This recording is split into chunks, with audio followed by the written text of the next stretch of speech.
Welcome, gun runner.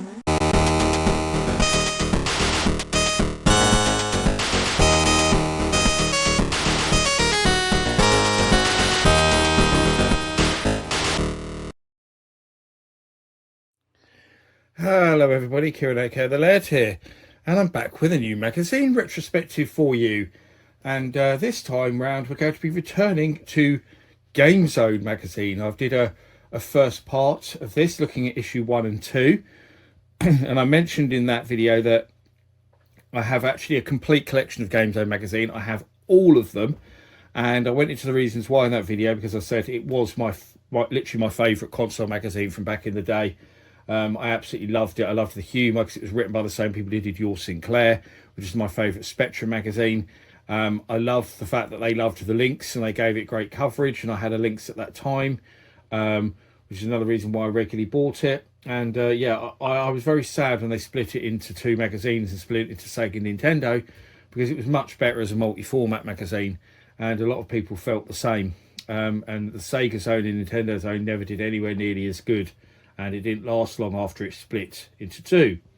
But yes, so I'm not going to go too much into all of my history with the magazine and all of that, because you can just go and watch part 1, which I'll link in the description down below, if you want to hear my memories. And if you haven't seen that, you should go and watch it anyway, because I get very nostalgic about the magazine. It's probably, you know, one of my favourite sort of magazine retrospectives that I did, because it really is a true retrospective, because it's a magazine that I have so much love for. And obviously today, because I said I have a complete collection of them, we're going to be looking at issue 3, which I have here, and issue 4, which I have here. And you'll actually see as well, just from looking, because I've got a few issues in the background there, the covers always looked really attractive, and really, this magazine really leaped out at you on the shelf. I remember being so excited when you went to the newsagents and you saw the latest issue there on the shelf, because you wouldn't see it online in advance. You'd literally just be waiting, and you'd go around for the time that you think it came out. You know, they might not have it the first time you went, the second time they've got it, and you're like, yes! I went to a shop called Balfour News always to buy it. So exciting those days, and waiting for the latest magazines to come out. Special times, I missed them greatly. So let's get going. So we'll do issue 3, obviously first. January. Curiously, it doesn't say the year. I think it was 1990. But or is it 91? I'm trying to think now what the year on it is. It doesn't say. But we start with one of these fold-out Electronic Arts ads. These are quite cool. They used to like doing these in the magazines for all their Mega Drive games. Very cool indeed. And then we go into the 91. There we go. So it's January 91, but I'm kind of right, because the January 91 issue would have been published in December 1990. So technically it is, and I'm going to have to move the camera out, aren't I? Let's do that. So technically I was right that it is a 1990 magazine in that respect. And there's an advert for US Gold's console games. And then we go into the index. I love the way they did the index as well. It was always so different. They'd list reviews and previews, and then sort of some highlights of some of the other stuff that's in the mag.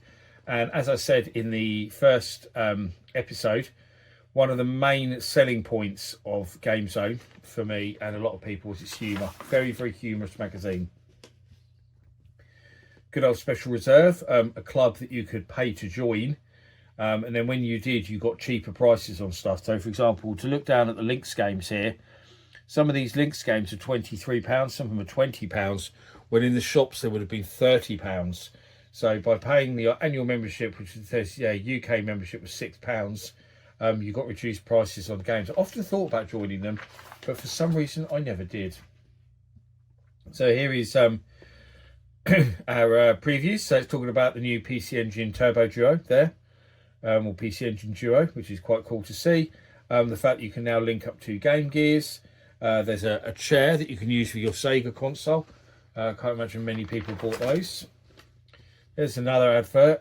Again, Link's Game Gear. Handheld gaming was really big at this point, with, you know, Game Boy, Game Gear and Lynx. So you see that a lot reflected in the adverts. Everybody I knew around this time was getting handhelds. And I had a Lynx, as I say, and a lot of my friends did actually. I knew, and I say this and people never believe me, I was one of 7 people who had a Lynx. I had 6 friends who had them, and I regularly got to play Comlinks. In fact, we would sit and play 4-player California games in the common room at school, because there was so many of us with Lynxes. I did live and grow up in quite a well-off town, but yeah, there was quite a lot of us with Lynxes. It was great stuff. A lot of time playing on Comlinks. So then we go into In the Pipeline, which is basically their preview section. So Dirty Racer, Game Boy. Then there's another advert there.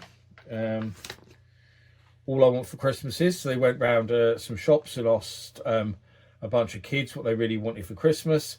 And I like the way they marked it with the icons. So a lot of people here talking about Mega Drives, wanting a Mega Drive. Obviously, the Mega Drive is pretty big. Christmas 1990. That would have been the thing that a lot of people would have wanted, was a Mega Drive. That seems to be the thing. So then it goes through, obviously, the people who review the games. So a lot of these people worked for Your Sinclair before Game Zone. And then it goes through how they rated their games. They had the icons for the different systems. And then they had Mega Zone for really great games and Zone Grown for really bad games, which I always kind of liked. They did that. And they marked it if it's an import game, stuff like that.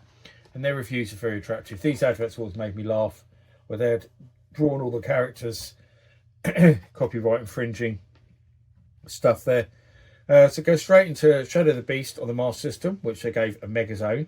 And I have to say, Master System Shadow of the Beast is really good. I really should look at Shadow of the Beast on the channel at some point, actually, because with the Master System version, they knew that they couldn't do all the fancy graphical effects of the Amiga, so they made a better game, which is similar actually to the Lynx version, which is a better game, but still has the fancy graphical effects. But the Master System one is actually a very good game, so I'm not surprised they rated it highly. It got 90%. And then they did the Mega Drive version, which is more of a port of the Amiga, an 84, so a lower rating. So actually, the Master System version they liked more than the Mega Drive version, and I'll be inclined to agree with them there. Fallen over. Toe Jam and L on the Mega Drive. I'm surprised to see it only get 1 page, actually. I thought that would get a bigger review. They gave it 89. They said it still manages to disappoint slightly. I don't agree with that at all. I thought that was one of my favourite Mega Drive games, especially with the second player. So good. But they weren't far off the mark. A nice advert for quick shot joysticks and controllers. I love the Maverick. I've got one of those. And that's what I use in my Spectrum, my Atari 8-bit. Really, really good controller. Pit Fighter on the Mega Drive. And actually, I was going to say, because Pit Fighter's on the cover, you'll see with Dragon's Lair, I did actually mean to say that there's this kind of internet thing now that everyone hates on Pit Fighter and goes on about what a terrible game it was and stuff like that. And I always tell people that nobody thought it was a terrible game when it came out. Complete opposite. Everyone raved about it. It was really popular. It was Atari Games' most successful arcade game. It beat Hard Driving to be their most successful arcade game. And that says a lot about its success in the arcades. And a lot of the home ports were bad, which is why I think the game has somewhat become maligned in more recent years. But one of the really good ports was the Mega Drive version, because the Mega Drive version was based on the original arcade code. And actually, indeed, the main coder for the Mega Drive version was Dennis Coble, and Dennis Coble also worked on the arcade version. So it has a part of the team in common as well, which is also really cool to have.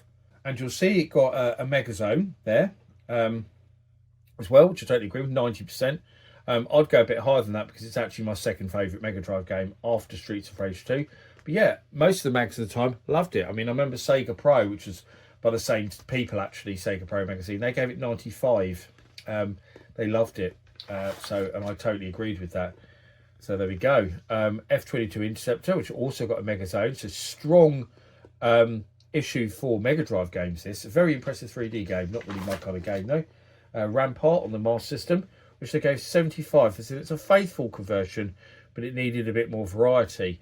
Which is interesting because when they ported it to the Lynx, they added some extra features because they felt it was a bit too simple, which is cool to see. But the Master System version is actually very good, I think. And there's their rubbish drawing of Bart Simpson. That advert always made me laugh with their rubbish Bart Simpson drawing.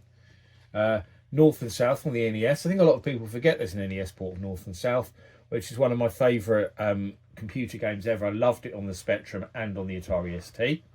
In fact, I never had the Spectrum version. I had a demo of the Spectrum version, which I got on a cover tape either before or around the time I upgraded to the ST, and then I bought the ST version of the game because I was so impressed with the demo. So there we go, loved it. The NES version is decent, not as good as the ST version. I gave it 84.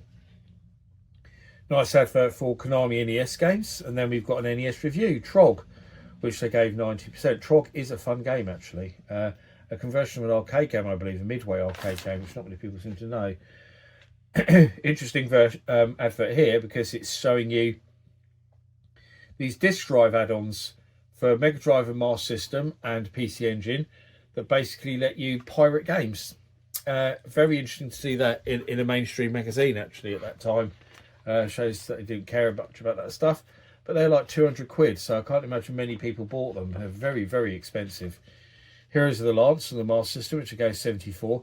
I seem to remember that game was really, really slow. I might be wrong, but I seem to remember it being very slow. Dragon's Lair on the Master System, on the NES, which they gave 87. I didn't think it was very good personally, so I don't agree with that. And I was usually very on side with Game Zone. Smash TV on the NES, which they gave 23, because they criticised the fact that it was pretty heavily butchered over the arcade game with a limited amount of sprites and had quite a bit of flicker and was hard to control because it didn't have the twin stick controls and stuff. So you can see why they didn't like it. Nice advert for Marble Madness. John Madden 92 on the Mega Drive, which gave 95. So yes, very strong issue for Mega Drive games. Sonic on the Master System, which they gave 90. I'm surprised it didn't get a bigger review, actually, considering it's Sonic and big game. That got a Mega Zone. It's actually a good game, a good issue, quite a good issue for Master System games. Vapor Trail on the Mega Drive, which they gave 50, because they basically said it was very generic and nothing about it really stood out. And yeah, no, I don't really agree. I really like Vapor Trail on the Mega Drive, especially for the soundtrack. It's not amazing, but the soundtrack raises it up a lot. The soundtrack is really, really good. Actually, I'm surprised they gave the sound that rating because it has an amazing, amazing soundtrack. You can win some great stuff there, like a Mega Drive and some big Philips boom boxes. And here's our handheld reviews here, which is very cool. They later actually did a thing where they put the handheld games in a separate magazine in the middle, which they copied from CMVG magazine, who used to do the Go handheld pullout. And then Game Zone copied them and did one called Massive, which is a handheld pullout, which you'll see when I look at later issues, actually, when they started doing that. So Super Kickoff on the Game Gear, which I really liked, 92. Indiana Jones on the Game Gear, which I also liked, 85. Viking Child on the Lynx, which I quite liked, 83. In fact, my friend, I'm trying to think which of my friends it was who bought that. I think it was Martin, which of my Lynx friends. He bought it based on that review because he likes platform games. He likes Mario style stuff. And everybody saw that review and went, okay, I'll go and get that then, because I like those kind of games. So there we go.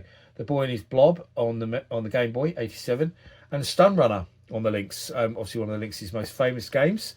Welcome Stun Runner from my intro, and there's the bit that I've even put my new intro, the intro sequence. It's weird that they chose that for a screenshot, which they gave 86. Now I should have got higher than that. They did say it was a great racing game. It's very impressive though. They said it's a bit difficult there though, which is interesting. Mercenary Force, Game Boy, 82. Scrapyard Dog on the Lynx, 60. Another one of my friends had Scrapyard Dog, and a lot of people like Scrapyard Dog, but I remember thinking this review was bang on. So I had a friend called Paul, and I remember he bought Scrapyard Dog, and actually I remember he bought Stun Runner. And actually, I never owned Stun Runner back in the day, funnily enough. It was, originally, I didn't own it, because my friend Paul had it, and I used to borrow it off him all the time. I actually used to literally borrow it off him tons. We tended to not buy the same games as each other unless they were Comlinks games. So I remember my friend Paul bought that. At the same time, I bought something else. I can't remember what. Because we used to go to the same shop, Games Galore, usually in Hemel. Yeah, and my friend Paul also bought Scrapyard Dog, I remember. And yeah, I didn't really like it much because I just thought it was I never liked Mario though, so but yeah, Ghostbusters 2 on the Game Boy 75. I really like that game. I really do. Then they've got import reviews, so Castlevania 4 Super Famicom. Of course, the SNES as it became wasn't out in the UK yet. Axe Battler on the Game Gear 73, so they really liked Castlevania 4. That got a Mega Zone. Axe Battler they didn't like quite so much, got 73, but still decent. Image Fight on the PC Engine, which is a good shooter, got 82. Super Professional Baseball, Super Famicom, they really liked that. Another Mega Zone. Ninja Gaiden on the Game Gear got 74. I like Game Gear Ninja Gaiden actually. Atomic Robo Kid on the PC Engine 81. I really like that as well. Kabuki Soldier, Mega Drive 82. That's Mystical Fighter, isn't it? Same game. That's probably about fair. That's a decent beat 'em up actually. Quite underrated. A nice advert for Ocean's Game Boy games and NES games. Miracle Piano System for NES. Not many people bought those. Some more competitions. Console concepts. I bought some stuff from them actually. I seem to remember back in the day. Get a free handheld game. Bart Simpson Narc 1943 Total Recall if you subscribe to the magazine. I never did. I always just because I never subscribed to any magazines because I liked the thrill, as I've talked about, going down the news agents to see if they had them and buying them. Even though you save money from a sub, but yeah, it wasn't the same experience getting a sub. PG Tips. And for those who might not get the joke if you're not English, PG Tips was a brand of tea, which you can still get actually, very popular brand of tea, that used a monkey, so they kind of were copying that by PG Tips. They called it Pro Gamer Tips, I think was how they described the PG standing for. So lots of tips and cheats for various systems. There's a Road Blasters one there for the links, Electrocop for the links, so lots of link stuff.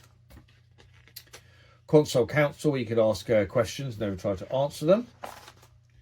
And then Killzone, which is their arcade reviews. So we've got Captain Commando, which I gave 2.5. Nah, she got more than that. I love Captain Commando. And Tumble Pop only got 2. I love Tumble Pop. That should have got loads more. Yet Block, which is a pretty generic Arkham rip-off, got 4. And Gox, actually that seems to be the same game, so I think they've mucked that up. Because that got 1.5. Spider-Man got 3. They're not a great month there with arcade games for them.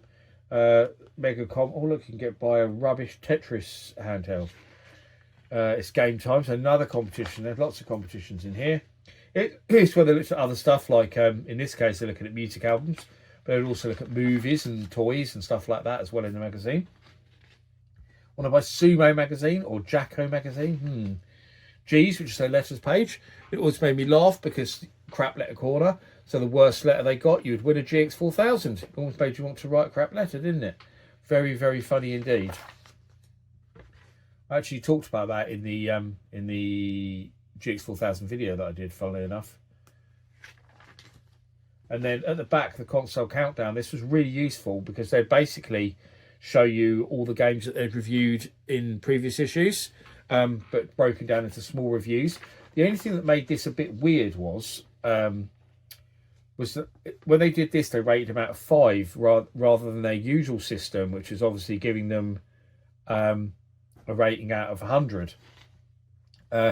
And also, sometimes the reviews scores would change in terms of what they gave them.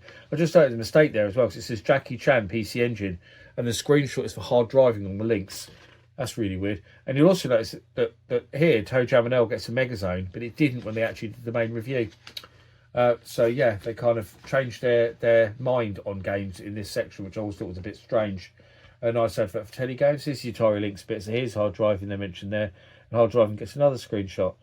So is there any 5 stars there? They didn't often give a 5-star. Oh yeah, Xenophobe got a 5-star Mega Zone there. I think that's the only one there that got that Mega Zone. Awesome Golf at the top there, 4 stars. They love that. That was a brilliant game. And some more previews. So Double Dragon 3 on the NES. Top Racer on the Super Famicom. Brilliant game that. Galaxy 5000, that's NES. Asterix the Gaul, that's Master System. And you'll see they've got the charts there. So for the Mega Drive, Sonic the Hedgehog was top. Super Monaco GP Fantasia, Master System. Castle of Illusion, Mercs and Sonic. Game Boy charts, Super Mario Land, DuckTales, Robocop were the top 3. NES, Super Mario 3, Simpsons, and WWF WrestleMania.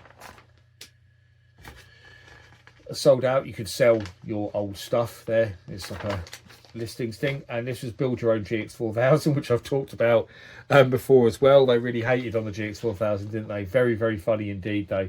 This is what I mean by the comedy stuff. And I love the fact that sticking out the side of it, they've got a Spectrum. You can just about see a rubber key Spectrum. And obviously, that was part of the joke that the Amstrad got a lot of crappy Spectrum ports. So they've kind of got on that joke. So a lot of people wouldn't understand that joke unless they knew about the Spectrum. So very clever indeed. Comedy stuff and readers things, and another Konami advert, and a brilliant advert for Xenon 2 Mega Blast on the Master System, and Back to the Future and Speedball on the Master System. So that's that issue. And now we'll go through the other one. So this is issue 4. You'll see that it's quite a big magazine as well, as you've seen by how long that took to go through as well. With it being multi-format, has a lot to cover. So here's an advert for bigging up the Super Nintendo. So when do you reckon the Super Nintendo will be here? And they've obviously highlighted the red, so it says soon. Here's our previews. Prince of Persia cover, I should have said, actually. Very cool cover indeed. So we've got Terminator 2. We've got Link's badges there being talked about. Game Genie, Addams Family. There's the list of the games that reviewed in this issue. We'll get to them in due course. Atari Lynx link up with Chrysalis, so mentioning that they're porting Manchester United Europe to the Lynx, which ended up being called European Soccer Challenge when it was released, to give it a more international flavour. Caveman Ninja preview for the NES, quite a big one there. Let's talk about Mega CD, and let's talk about Sex Mega CD. They were riffing these, was it Salt and Pepper song, wasn't it? Let's talk about sex, baby. That one. So they're riffing on that. Talk about some of the early games like Soul Feast, Ernest Evans, stuff like that. So there wasn't a lot to look at, but yeah, it's a very early preview for the Mega CD. Very exciting times, being one of the first CD sort of systems on the market. We go into our reviews. Says Prince of Persia. That's the Master System version, which got Mega Zoned, unsurprisingly. It's a very impressive conversion of the game, actually. They said outstanding conversion of an outstanding game, 94%. Very high praise indeed. Mega Drive Marble Madness, which got 80. Star Wars, that's NES, got Mega Zoned. And it's funny, actually, because I remember when that came out, it was so expensive because it had a chip in the cartridge and stuff, that Star Wars on the NES cost more than an NES cost at the time. So I need to remember that an NES was 60 quid to buy, and that game was 70, which is absolutely crazy, absolutely nuts. They gave it 90, but I can't imagine many people bought it because it was so expensive. Advert for California Games on the NES. There's a rubbish Bart Simpson drawing again, but a slightly different one. G-Look on the Master System, 67, probably fair. NES Terminator 2, 75, probably fair as well, actually. It's not amazing. Most of the Terminator 2 games weren't. You can win some Terminator 2 stuff there. There's like someone took stuff out there. I wonder what that was that was in there. Maybe it's a subscribers bit, I don't know. Actually, someone's filled it out. Like, Hasta La Vista, baby. Jamie Powell, 18 Barlow Close. Kent. Yeah. Brilliant. We never sent it off. Filled it out and they never sent it off. Silly. Games galore. So that's what I was talking about. Who were in Hemel Hempstead. There we go. With their links there. I used to go to their shop and quite regularly and buy Lynx games because it was so good. It was such a good shop. Really was. Granada on the Mega Drive, which I gave 80. I love Granada. I think it's a brilliant game. They said, okay, but nothing special. Despite intelligent gameplay, it all looks rather dated. No, don't agree. It had some really cool scaling and rotation effects as well. I think they're off the mark a little bit there. Mission Impossible, NES, 85. Never played it, actually. Raiden on the Mega Drive, 78. Probably fair. It's not the best port. It's decent, but not the best port. Good music. The Games Winter Challenge on the Mega Drive. They Mega Zoned that. I don't know if I've actually ever played that. It's by Accolade, wasn't it? It looks good, I have to say, from the screenshots. 93. Swords and Serpents, NES, 82. And a nice advert of Diggity Rock. There's one of their competitions that they always did. And I've got a handheld. So, Mega Zoned Toki for the Lynx. 91. They really liked that. And it was my neighbour Martin bought that because he told you he liked platform games. So he bought Viking Child. He also bought Toki. I remember borrowing a lot of him. Bart Simpson's Escape from Camp Deadly, which my younger brother bought because he had a Game Boy and he loved The Simpsons. So he bought that off the basis of that review. Solitaire Poker for the Game Gear, 72. It's not that exciting, is it really? Fortified Zone for the Game Boy, 84. I seem to remember that's quite good. Putt and Putter for the Game Gear, 75. One of my Game Gear friends, I knew two people with Game Gears, and one of them had Putt and Putter, and I actually really enjoyed it. And then we've got Zybots on the links as well, which goes 79. I'd go a bit higher. I mean, they said it's good, solid fun and worth a look. But I reckon that deserves a bit higher because I reckon that was a really, really good port for the arcade game. And Crystal Miners 2 on the links there. 78. Actually, it was my neighbour Martin bought Crystal Miners 2, I seem to remember as well. I think it was him. It might have been Paul, but I think it was him. Bought that. I was never a massive fan of Crystal Miners 2, but he loved it. In fact, I'm sure it was Martin who bought it. Super Scrabble for the Game Boy. This is in the import section. 90. They mega zoned it. Wow. Legend of Zelda for the Super Famicom, which they mega zoned with 92. And Joe Mac on the Super Famicom, which they mega zoned with 93. They were getting very hyped up on SNES stuff, weren't they, from this issue and the one I just looked at. Home Alone on the Game Boy, 72. Formation Armed F on the PC Engine, 73. Devilish on the Game Gear, 90. Mega Zone, deserved. Great game, Devilish. I love it. Battletoads, Game Boy, 92. Cyber Combat Police, PC Engine, 80. Raiden for Super Famicom, 75. Gallagher 91, Game Gear, 20. They hated it because they said it was old hat. Don't agree with that at all, actually, because I think it's really, really good. Who Framed Roger Rabbit, Game Boy, 81. Nice advert for Dragon's Lair on the Game Boy, which my younger brother had, actually. Very hard game, but very impressive. Had great graphics for a Game Boy. Really detailed backgrounds. Survey. I'm pretty sure that back in the day, I filled this out and sent it off because I can seem to remember doing it. There's a subscribers thing. Here's our PG tips.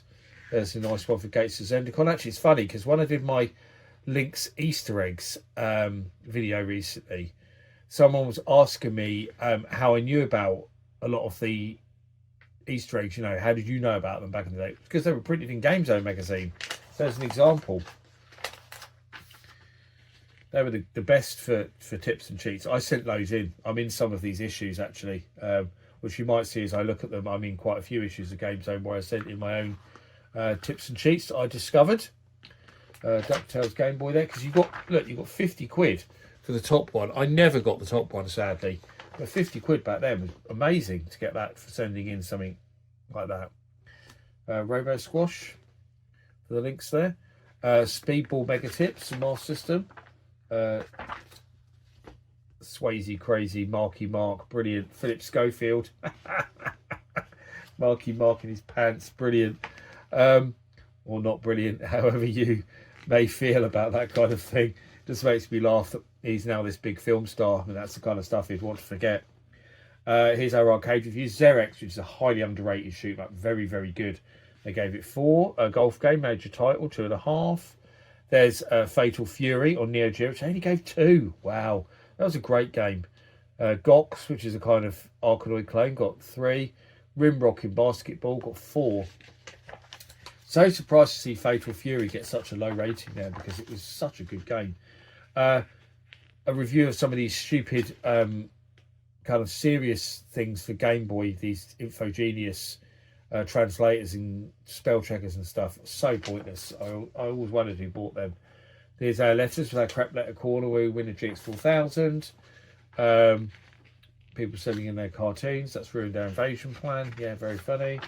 And there's our console countdown, which we saw before, so it won't be much different. And there's some more little previews.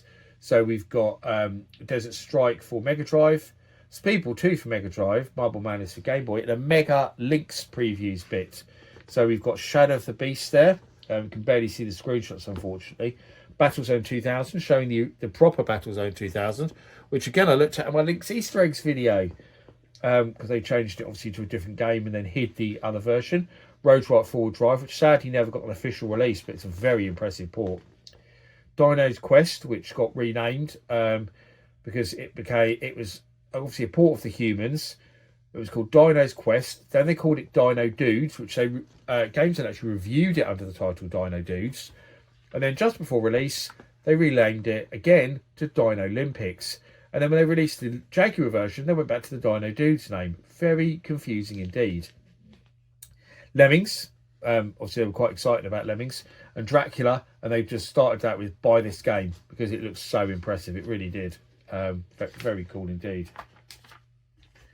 So here's some more previews. Xenon 2 on the Mega Drive, Blues Brothers, Tintin on the Moon. Here's our charts. So Mega Drive, John Madden 92, Outrun and Mercs. Game Boy, Bugs Bunny, Navy Seals, Gremlins 2. Master System, G-Lock, Xenon 2, Running Battle. NES, DuckTales, Swords and Serpents, Gremlins 2. Buck Rogers Mega Drive preview, Paperboy Mega Drive preview, New Zealand Story, that's Master System preview. And then the classified ads, they're humorous stuff, make your own things, so it's making something out of a train ticket. It amuses me actually that train tickets still look exactly the same as they did back then. Identical. They've not changed whatsoever. I think that says a lot about how outdated our trains are, to be honest, in many ways. And that's it really. That's the end of issue 4, wasn't it? February 1991. And that's it. That's my second look at Game Zone magazine. There will be more to come because I have every issue.